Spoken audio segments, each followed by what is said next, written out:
Amanda Nunes, I mean, hell of a Monday morning to wake up if you're Amanda Nunes. And gosh, Kenny, I mean, from the fight to everything before it to post-fight, I just thought she handled everything really, really well. And that includes some of the trash talk after the fact. But ultimately, we start with the 48-second knockout of Ronda Rousey that just had 20,000 people at the T-Mobile Arena. And a lot of fans around the world absolutely stunned, even if they picked Nunes to win.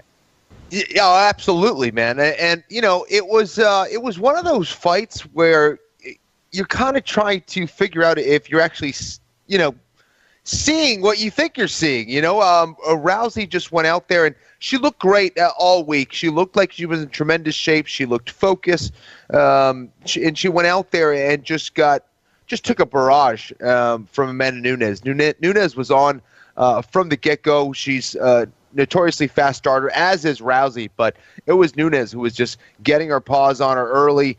And I think everything she threw, she landed a lot of hard shots. And I tell you what, Rousey ate some big shots early on. She kept trying to move forward, but just nothing was working for her. She wasn't moving her head.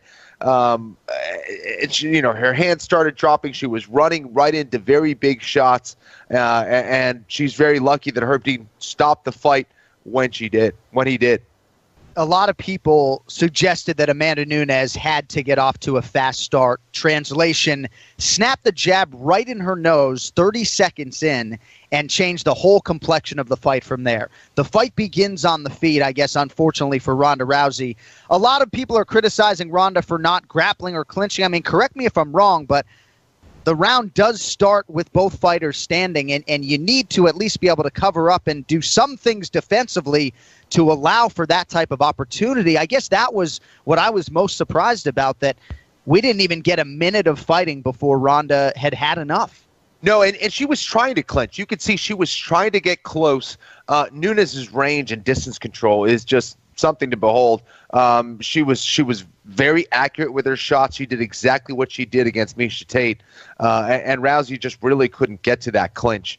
The speed differential was big as well. Nunes definitely had the faster hands. She landed a kick to the body as well, a little push kick to the stomach of Ronda Rousey, and Rousey just seemed to be stunned. She ate one of the shots and she just kind of stood like exactly where she was.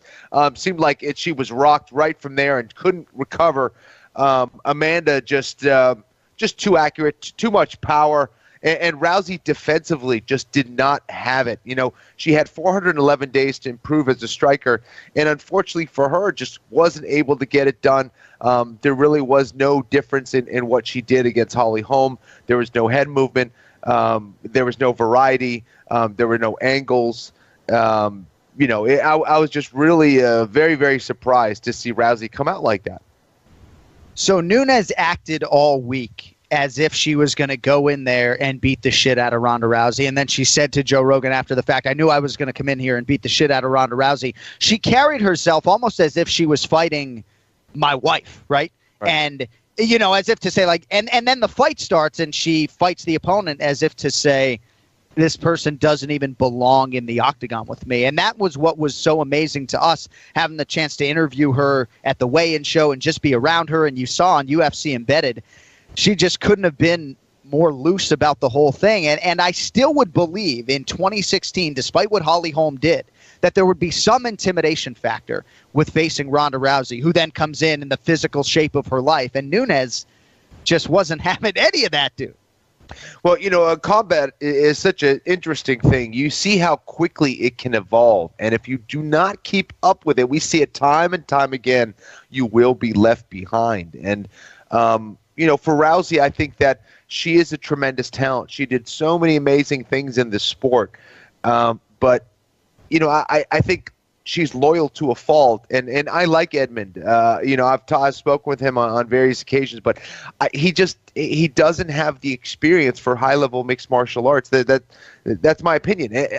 He hasn't been keeping up with it anyway. And you know, my understanding is that perhaps Rousey didn't really spar leading up to this fight.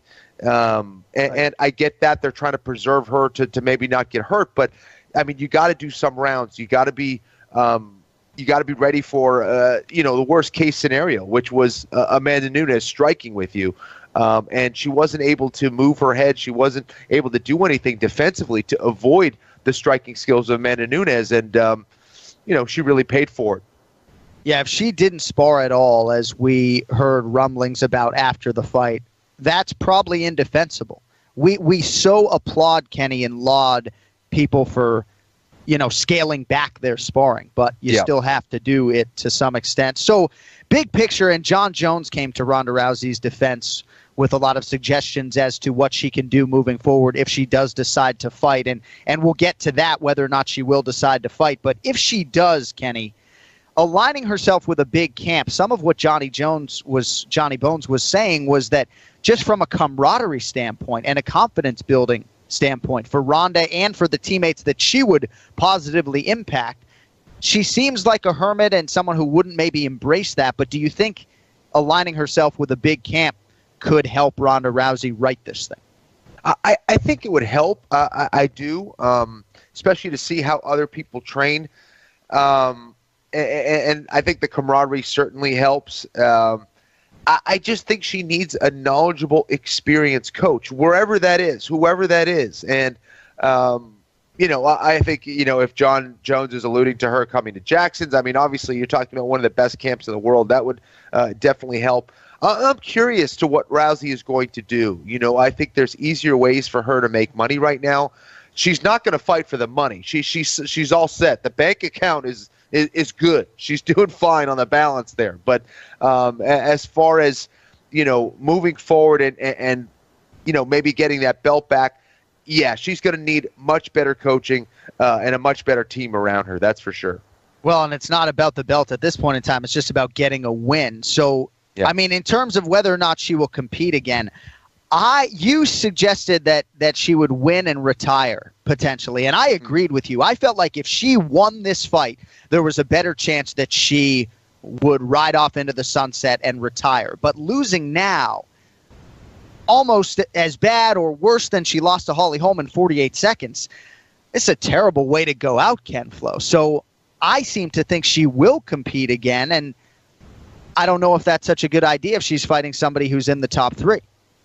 Right. I mean, here's the thing. The other people in the division, the other women in the division, I think Rousey can beat. But, she still needs to improve overall. Even as far as, let's take out striking. What about developing skills in getting to the clinch safely? I mean, something as basic as that was not done. And for me, as someone who has been in mixed martial arts a long time, I mean, that's just a very basic skill. And she didn't do that. There were no level changes.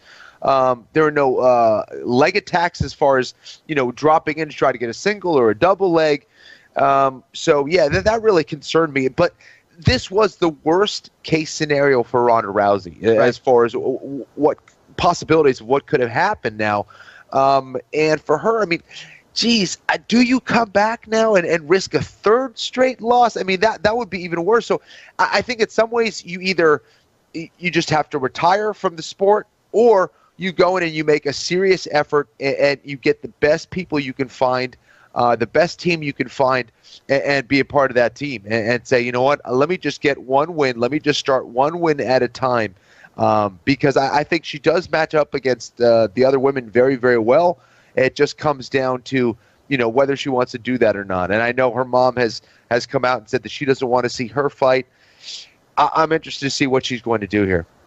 So we knew there was a strong likelihood that we were going to go on the air with the post-fight show on FS1 within a minute of the main event conclusion, well before any post-fight interview for the winner or for the loser. But when you had a result like this, Kenny, I mean, you saw the look on my face. I was so shocked, I think, by the nature of the fight. Not that Amanda Nunes won it, but that 48-second, we just had this 25-minute classic between Dominic Cruz and Cody Garbrandt, and then these women walk and the fight's over and there's a mic in your face, and we're UFC fans at our core. I'm just like, holy shit, like I can't go on TV right now. And we've done hundreds of these shows, and I don't ever recall feeling like I couldn't even get my thoughts together. I mean, you find a way to compose yourself, but as weird a moment as I've had in TV, I'm glad you were right there beside me, dude. Well, I'm telling you, I agree with you, and I think that's kind of the magic that Rousey brings when she competes. In a lot of ways, there is this energy in the arena when she competes that is something else.